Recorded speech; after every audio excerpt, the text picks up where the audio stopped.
پیامبر گرامی اسلام صلی الله علیه و آله و سلم فرمودند برای هر آفریده‌ای عروسی در نهایت کمال و زیبایی می باشد و عروس قرآن سوره الرحمن است. تلاوت سوره الرحمن موجب جلب رحمت الهی و سبب برآوردن شکر نعمتهای اوست. ویژگی‌های اثر. در این اثر قرآنی سعی گردیده که در پاسخ به 31 مرتبه پرسش پروردگار در مورد انکار نعمتهای الهی توسط بندگان، یک مجموعه از نعمتهای بیکران پروردگار که مبتنی بر آیات قرآن کریم می باشد به تصویر کشیده شود تا بیننده با یقین به اظهار فقر و بندگی خویشتن داده و با تمام وجود به گفتار و کردار شکرگزار خداوند بخشنده و مهربان باشد. بسم الله الرحمن الرحیم. الرحمن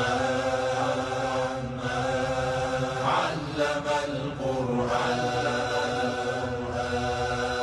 خلق الإنسان علمه البیان. خداوند رحمان قرآن را بیاموخت، انسان را آفرید و به او سخن گفتن آموخت. الشمس والقمر بحسبان خورشید و ماه بر حسابی روانند. والنجم والشجر یسجدان ستاره و درخت هم برای او سجده می کنند. والسماء رفعها ووضع المیزان و آسمان را برافراشت و معیار و میزان را بنا نهاد. ألا تطغوا في الميزان وأقيموا الوزن بالقسط ولا تخسروا الميزان. تا مبادا از اندازه درگذرید و عادلانه وزن کنید و کم فروشی نکنید. والأرض وضعها للأنام و زمین را برای جهانیان پدید آورد. فيها فاكهة والنخل ذات الأكمام والحب ذو العصف والريحان. در آن میوه ها و نخل ها با شکوفه های فراوان است و دانه های سبوسدار و گیاهان خوشبو. فبأي آلاء ربكما تكذبان. پس کدامین نعمتهای پروردگارتان را انکار می کنید؟ خلق الإنسان من صلصال كالفخار. انسان را از گل خشکیده‌ای سفال مانند آفرید. وخلق الجن من مارج من نار. و جن را از تشعشعی از آتش خلق کرد. فبأي آلاء ربكما تكذبان. پس کدامین نعمتهای پروردگارتان را انکار می کنید؟ رب المشرقین و رب المغربین. او پروردگار دو مشرق و دو مغرب است.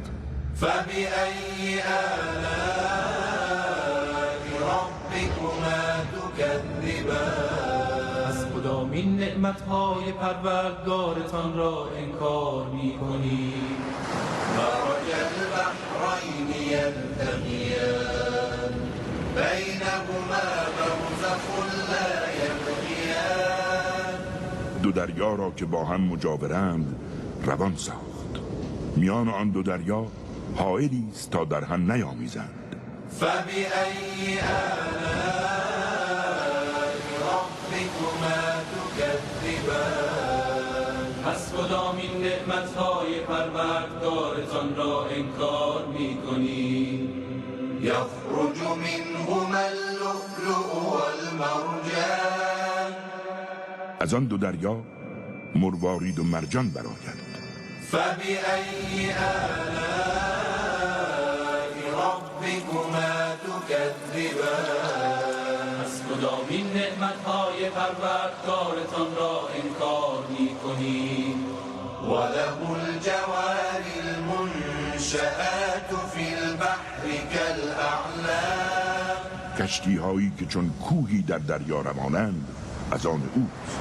فبأي آلاء ربكما تكذبان از کدامین نعمتهای پروردگارتان را انکار می‌کنید؟ كل من عليها فان ويبقى وجه ربك ذو الجلال والإكرام هر که بر زمین است فناپذیر است و سرانجام ذات با شکوه و ارجمند پروردگارت باقی خواهد ماند. فبأي آلاء ربكما تكذبان از کدامین نعمتهای پروردگارتان را انکار می‌کنید؟ يسأله من في السماوات والأرض كل يوم هو في شأن هر کس در آسمان ها و زمین است سائل درگاه اوست. او هر زمان در کاری است. فبأي آلاء ربكما تكذبان پس کدامین نعمتهای پروردگارتان را انکار می‌کنید؟ سنفرغ لكم أيها الثقلان ای گروه جن و انس به زودی به حساب شما می‌پردازیم. فبأي آلاء ربكما تكذبان از کدامین نعمتهای پروردگارتان را انکار می‌کنید؟ يا معشر الجن والإنس إن استطعتم أن تنفذوا من أقطار السماوات والأرض فانفذوا لا تنفذون إلا بسلطان ای جن و انس اگر می توانید از کرانه های آسمان ها و زمین به بیرون رخنه کنید پس رخنه کنید. هرگز نمی توانید مگر با نیروی الهی. فبأي آلاء ربكما تكذبان از کدامین نعمتهای پروردگارتان را انکار می‌کنید؟ يرسل عليكما شواظ من نار ونحاس فلا تنتصران بر شما شرارهایی از آتش و دود و مثل گدافته فرستاده می شود و نمی توانید از کسی یاری بگیرید. فبأي آلاء ربكما تكذبان از کدامین نعمتهای پروردگارتان را انکار می‌کنید؟ فإذا انشقت السماء فكانت وردة كالدهان آنگاه که آسمان شکافته شود و چون گل سرخ گلگون و مانند روغن مذاب گردد. فبأي آلاء ربكما تكذبان از کدامین نعمتهای پروردگارتان را انکار می‌کنید؟ فيومئذ لا يسأل عن ذنبه إنس ولا جان در آن روز از گناه هیچ جن و انسی پرسیده نشود، چرا که فرشتگان از گناه خلق آگاهند.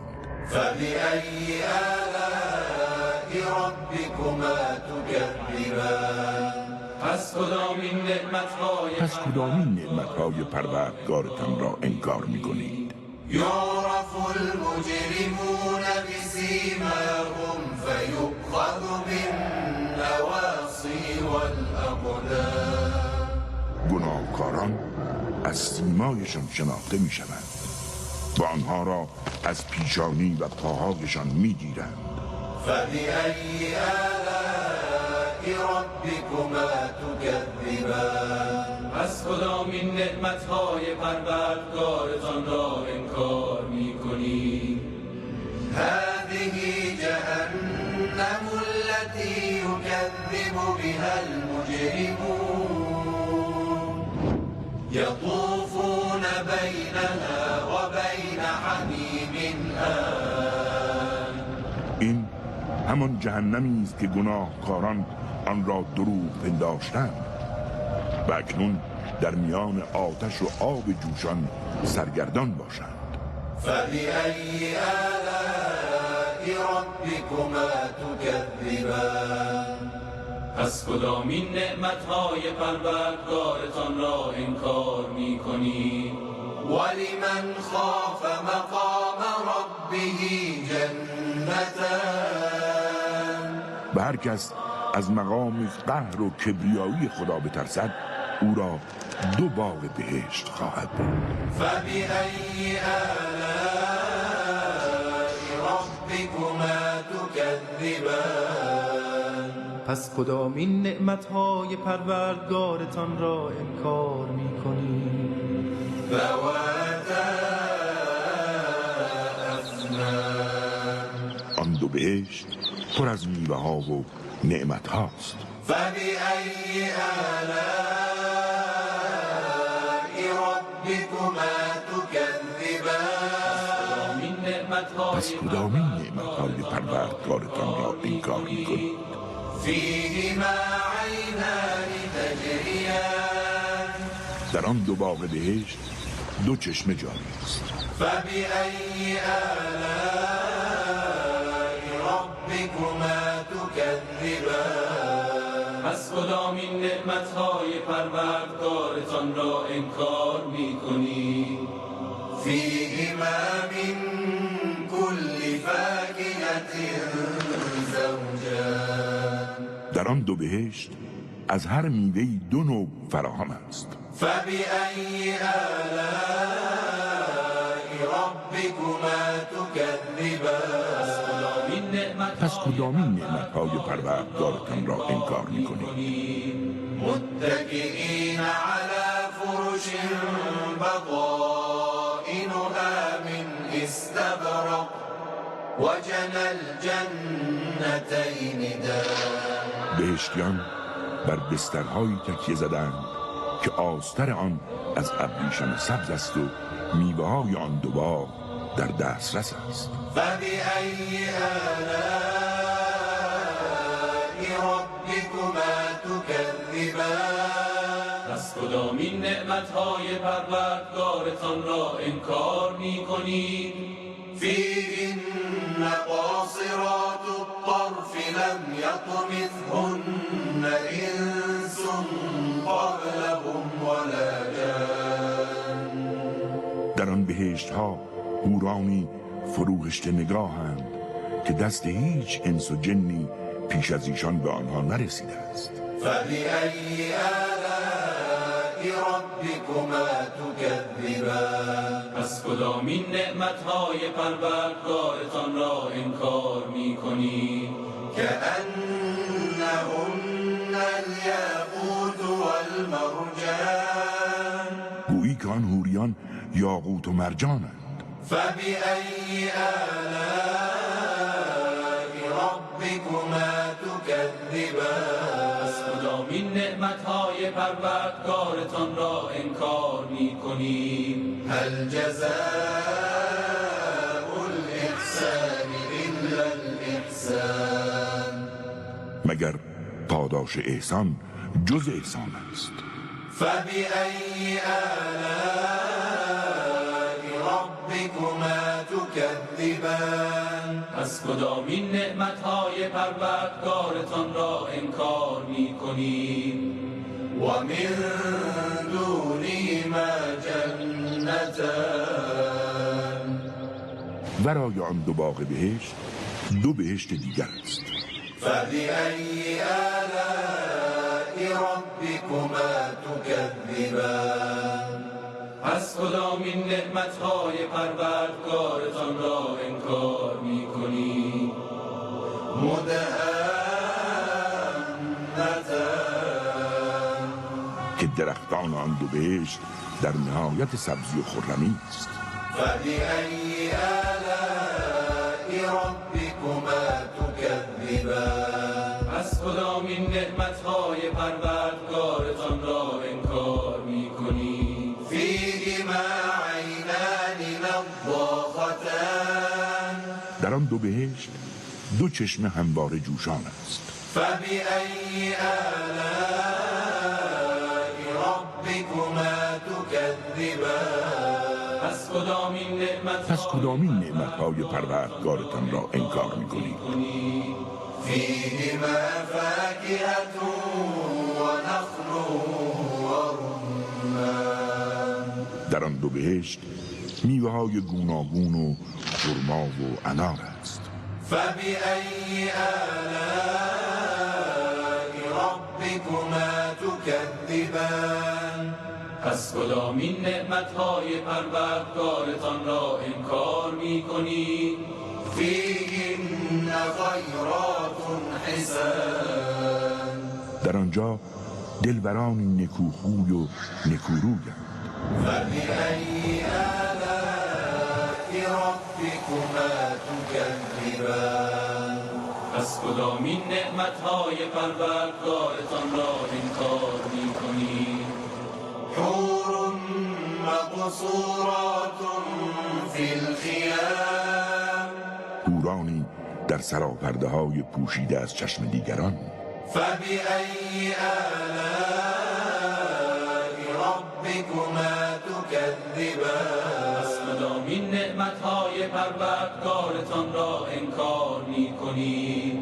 لم يطمثهن إنس قبلهم ولا جان هیچ انس و جنی پیش از ایشان به آنها نرسیده است. فبأي آلاء ربكما تكذبان پس کدامین نعمتهای پروردگارتان را انکار می‌کنید؟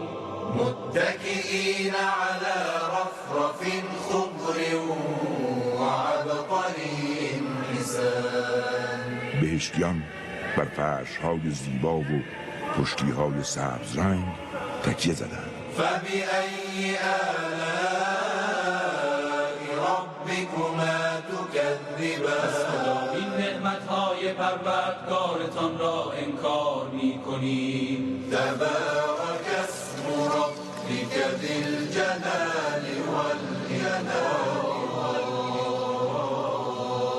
مبارک است یاد و نام پروردگارت که شکوهمند و با کرامت است. راست گفت خداوند بلند مرتبه و عظیم.